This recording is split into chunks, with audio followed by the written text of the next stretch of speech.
What's up guys, let's go over a volume imbalance or a VIB. So what is it? A volume imbalance or VIB indicates that the algorithm has not offered price to the marketplace efficiently between these two price points in terms of order volume, thus creating a visible gap between candle bodies. So how do we identify a volume imbalance or VIB? So a volume imbalance occurs when there is a separation between the bodies of two consecutive candles. The wicks of these two consecutive candles may overlap, but the bodies do not touch or overlap. So what this basically means is candles represent orders in the market, right? So we have this candle that gave sell side orders to this point, but it did not have volume here. The bodies of the candles represent where most of the volume was in this set time period that the candle is. And then we go to the candle after, it wicked buy side to here, but the volume was all down here. So these two price points mark the whole range of the VIB, which is a volume imbalance, and it is an imbalance in the market that needs to be retraced to, because optimal volume was not offered in this range. So again, if that didn't make sense, not enough orders were taking place in this range. So that's why the market is going to be attracted to them. So why are these important and how to trade them?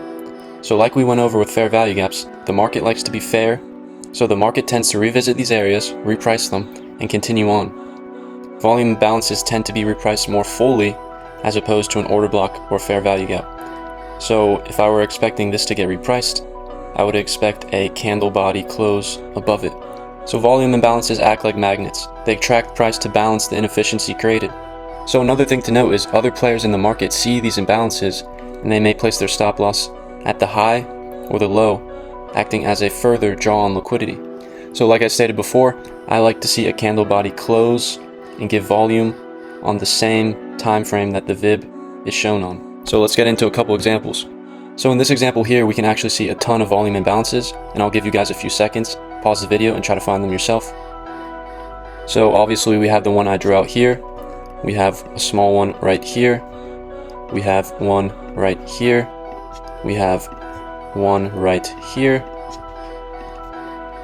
a bearish one here, one here, one here, and one here.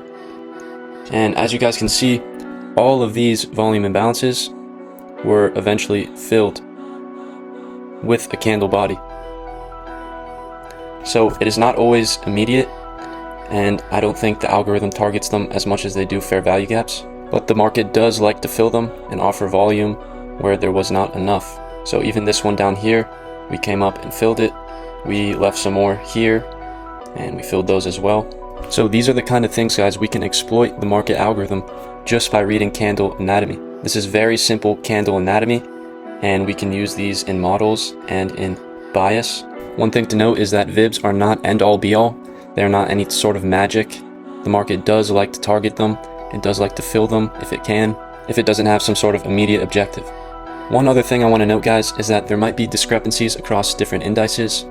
One example being between NQ and MNQ. You know, the volume might vary, but one good thing to note is, as always with PD arrays, higher time frame charts rank supreme, and the bigger a volume imbalance is, the more likely it will get hit. So we have this weekly one right here. As you can see, it was obviously targeted, and the market did not want to go up until it filled this volume imbalance. With all that being said, guys, I hope you learned something here, and we'll see you